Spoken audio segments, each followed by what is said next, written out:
Ha-Mim. Ain Sin Kaf.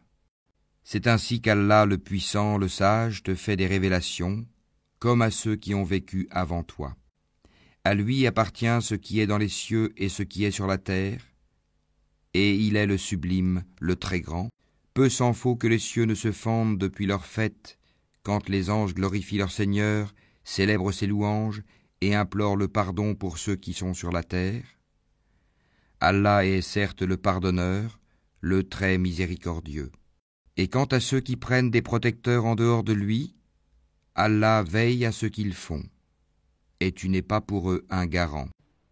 Et c'est ainsi que nous t'avons révélé un Coran arabe, afin que tu avertisses la mère des cités, la Mecque, et ses alentours, et que tu avertisses du jour du rassemblement, sur lequel il n'y a pas de doute, un groupe au paradis et un groupe dans la fournaise ardente. Et si Allah avait voulu, il en aurait fait une seule communauté. Mais il fait entrer qui il veut dans sa miséricorde, et les injustes n'auront ni maître ni secoureur. Ont-ils pris des maîtres en dehors de lui ? C'est Allah qui est le seul maître, et c'est lui qui redonne la vie aux morts, et c'est lui qui est omnipotent. Sur toutes vos divergences, le jugement appartient à Allah. Tel est Allah, mon Seigneur, en lui je place ma confiance, et c'est à lui que je retourne repentant. Créateur des cieux et de la terre, il vous a donné des épouses issues de vous-même, et des bestiaux par couple. Par ce moyen, il vous multiplie. Il n'y a rien qui lui ressemble, et c'est lui l'audient, le clairvoyant. Il possède les clés des trésors des cieux et de la terre. Il attribue ses dons avec largesse, ou les restreint à qui il veut. Certes, il est omniscient.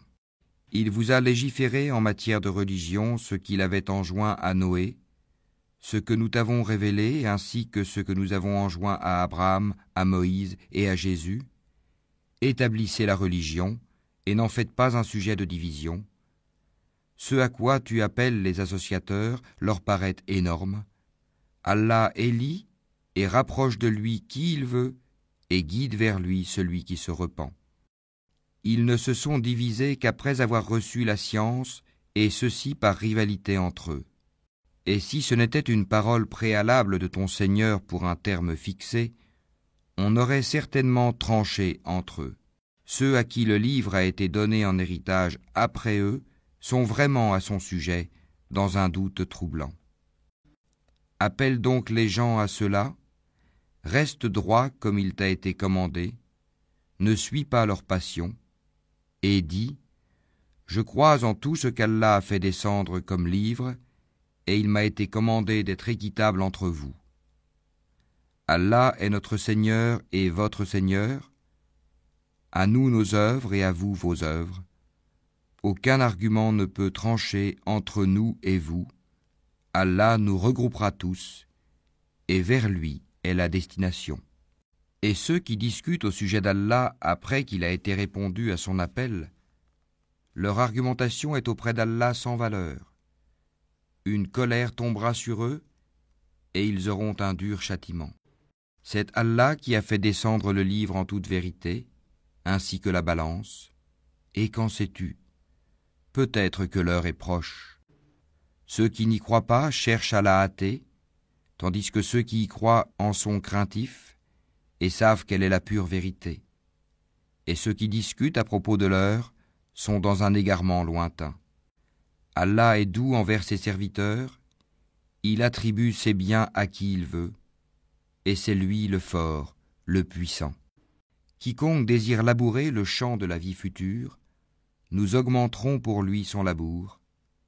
Quiconque désire labourer le champ de la présente vie, nous lui en accorderons de ses jouissances, mais il n'aura pas de part dans l'au-delà. Ou bien aurait-il des associés à Allah qui auraient établi pour eux des lois religieuses qu'Allah n'a jamais permises ?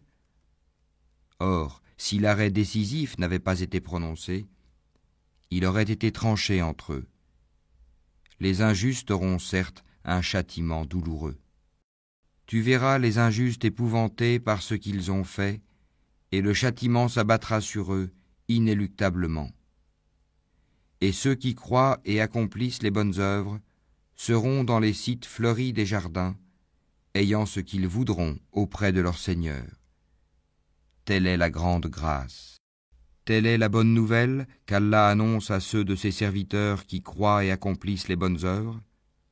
Dis, je ne vous en demande aucun salaire si ce n'est l'affection eu égard à nos liens de parenté, et quiconque accomplit une bonne action, nous répondons par une récompense plus belle encore. Allah est certes pardonneur et reconnaissant. Ou bien ils disent, il a inventé un mensonge contre Allah. Or si Allah voulait, il scellerait ton cœur. Par ces paroles, cependant, Allah efface le faux et confirme le vrai. Il connaît parfaitement le contenu des poitrines. Et c'est lui qui agrée de ses serviteurs le repentir, pardonne les méfaits et sait ce que vous faites, et exauce les vœux de ceux qui croient et accomplissent les bonnes œuvres, et leur accroît sa faveur, tandis que les mécréants ont un dur châtiment. Si Allah attribuait ses dons avec largesse à tous ses serviteurs, il commettrait des abus sur la terre.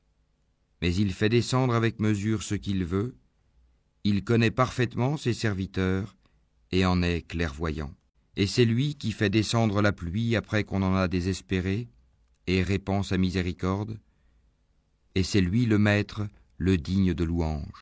Parmi ces preuves est la création des cieux et de la terre et des êtres vivants qu'il y a disséminés.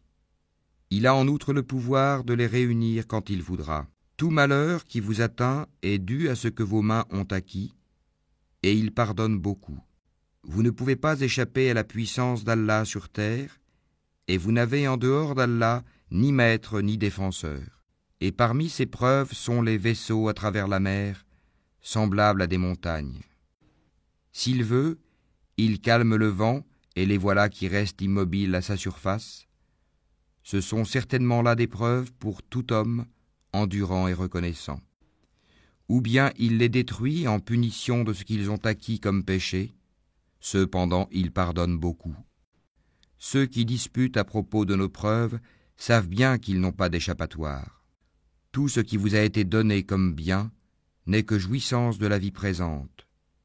Mais ce qui est auprès d'Allah est meilleur et plus durable pour ceux qui ont cru et qui placent leur confiance en leur Seigneur, qui évitent de commettre les péchés les plus graves ainsi que les turpitudes, et qui pardonnent après s'être mis en colère, qui répondent à l'appel de leur Seigneur, accomplissent la salate, se consultent entre eux à propos de leurs affaires, dépensent ce que nous leur attribuons, et qui, atteints par l'injustice, ripostent. La sanction d'une mauvaise action est une mauvaise action, une peine identique. Mais quiconque pardonne et réforme, son salaire incombe à Allah. Il n'aime point les injustes. Quant à ceux qui ripostent après avoir été lésés, ceux-là pas de voie, recours légal contre eux. Il n'y a de voie de recours que contre ceux qui lèsent les gens et commettent des abus contrairement au droit sur la terre. Ceux-là auront un châtiment douloureux.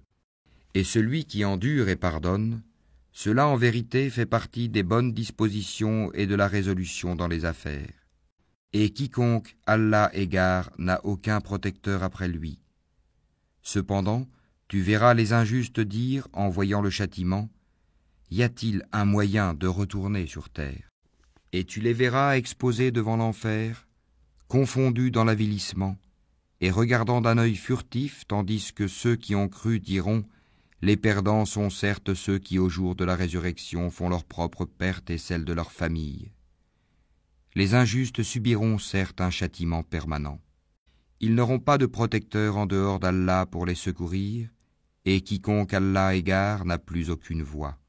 Répondez à l'appel de votre Seigneur avant que ne vienne un jour dont Allah ne reportera jamais le terme.